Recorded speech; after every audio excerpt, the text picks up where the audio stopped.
Oke, kita langsung masuk ke inti cerita yang semakin memanas di episode 125, Beri Cinta Waktu. Kita mulai dari ketegangan yang terjadi di kantor. Trian, dengan wajah yang penuh kewaspadaan, terlihat sedang berbisik serius dengan Bimo. Ini bukan obrolan biasa, teman-teman. Trian baru saja berhasil melakukan aksi nekat. Dia mengatakan kepada Bimo bahwa dia sudah berhasil mendapatkan semua data krusial dari Departemen Finansial. Ini adalah kartu as yang selama ini mereka cari.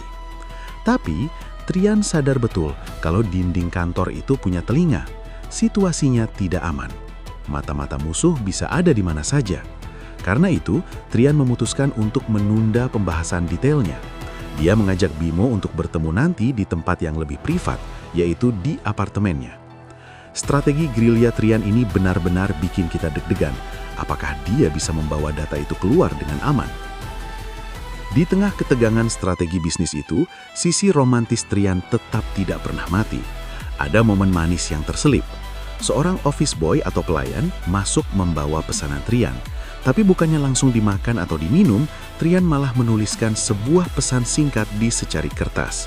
Dia meminta Bapak OB tersebut untuk mengantarkan pesanan itu kepada istri tercinta, Adila. Adegan ini lucu banget. Karena si Bapak OB ini jalannya nyelonong begitu saja, saking buru-burunya sampai hampir menabrak Muti yang sedang berdiri. Muti sampai melongo keheranan melihat tingkah si Bapak itu. Saat kiriman itu sampai ke tangan Adila, ekspresi Adila langsung berubah. Dari yang mungkin sedang pusing dengan pekerjaan, wajahnya langsung cerah seketika. Dia membaca pesan manis dari suaminya itu dan senyum-senyum sendiri.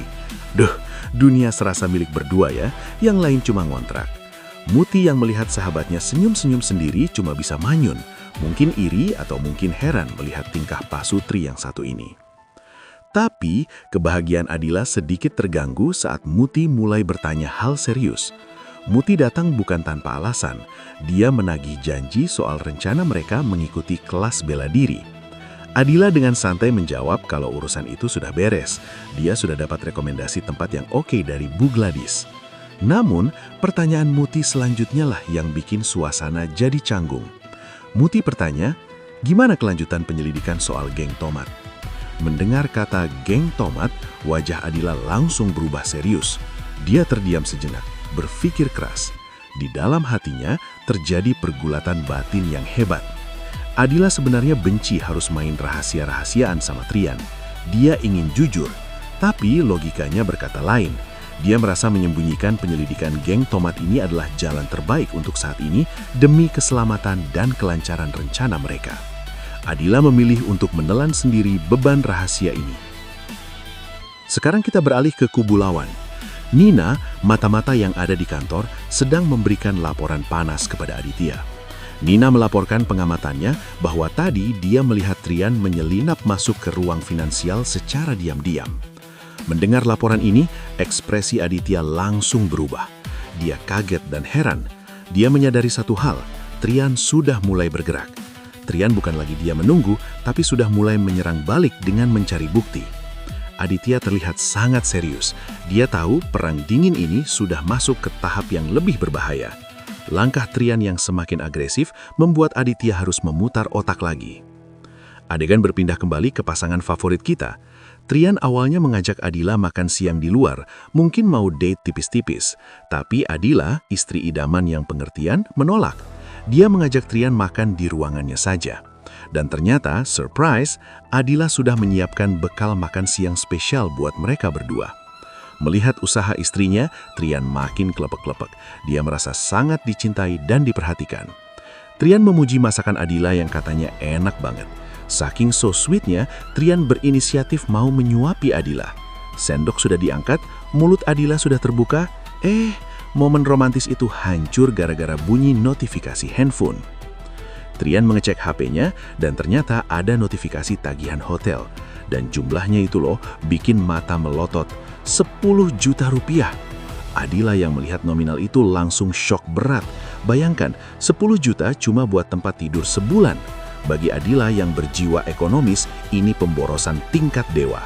Tapi Trian dengan santainya mencoba menenangkan. Dia bilang harga segitu wajar, karena fasilitas hotelnya lengkap. Ada gym, ada kolam renang, dan servisnya oke. Tapi Adila tetap tidak terima. Disinilah sisi dewasa Adila keluar. Dia menasehati Trian dengan tegas. Kita harus mikirin masa depan, Mas. Jangan hambur-hamburkan uang kayak gini terus. Mendengar kata masa depan, otak Trian malah traveling kemana-mana. Dia langsung senyum jahil dan menggoda Adila. Masa depan? Maksud kamu soal anak-anak kita nanti ya? Adila yang lagi serius malah digodain. Padahal maksud Adila adalah soal tabungan dan tempat tinggal yang lebih permanen. Adila menegaskan, bukan dia tidak percaya Trian bakal jadi CEO lagi, tapi berhemat itu wajib. Adila ngotot minta mereka pindah dari hotel ke tempat lain yang lebih masuk akal harganya. Trian akhirnya luluh dan justru merasa bangga. Dia senang punya istri yang visioner dan memikirkan kehidupan jangka panjang mereka. Tapi di ujung percakapan, Trian sempat curhat colongan yang bikin ngakak. Dia bilang, kamu mikirin masa depan kita hebat banget, tapi gimana ya, mau bulan madu aja kita gagal terus. Ya ampun, kasihan banget ya Pak Sutri ini, tiap hari tidur satu ranjang, tapi sampai sekarang statusnya belum unboxing. Ada aja halangannya, entah masalah kantor, masalah musuh, atau masalah teknis lainnya. Benar-benar bikin gemas penonton. Sementara Trian dan Adila sibuk debat soal tagihan hotel, di sebuah restoran terjadi ketegangan yang nyaris baku hantam. Rama dan Reno terlibat konfrontasi panas. Wajah Rama merah padam menahan amarah.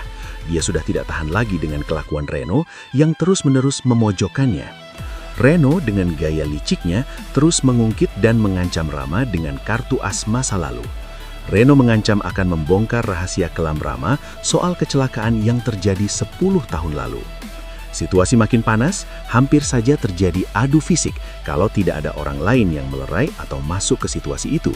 Untungnya, tonjok-tonjokan bisa dihindari. Rama kemudian kembali ke mejanya di mana Naura sudah menunggu. Nauri bingung melihat perubahan drastis di wajah Rama. Rama yang biasanya tenang, kini terlihat sangat tegang, suntuk, dan menyimpan amarah yang meledak-ledak. Dari kejauhan, Reno masih saja memprovokasi. Dia memberikan kode-kode ejekan, senyum sinis yang meremehkan, seolah puas melihat Rama menderita. Rama menatap Reno dengan tatapan membunuh. Naura yang menyadari gelagat aneh Rama, ikut menoleh ke belakang, ke arah pandangan Rama. Naura mulai curiga, ada apa sebenarnya antara Rama dan Reno? Rahasia besar apa yang disembunyikan Rama sampai dia setegang itu? Nah, episode kali ini benar-benar gado-gado rasanya. Kita dibuat penasaran dengan data finansial yang dicuri Trian, kita dibuat gemas dengan momen fail bulan madu Trian dan Adila, dan kita dibuat penasaran setengah mati dengan rahasia kecelakaan 10 tahun lalu milik Rama. Apakah Adila akan berhasil membongkar misteri geng tomat tanpa ketahuan Trian? Dan apakah Trian dan Adila akhirnya akan pindah ke rumah kontrakan atau rumah sederhana demi masa depan? Yang jelas, kita semua berharap proyek unboxing mereka segera terlaksana ya, biar nggak jadi wacana terus.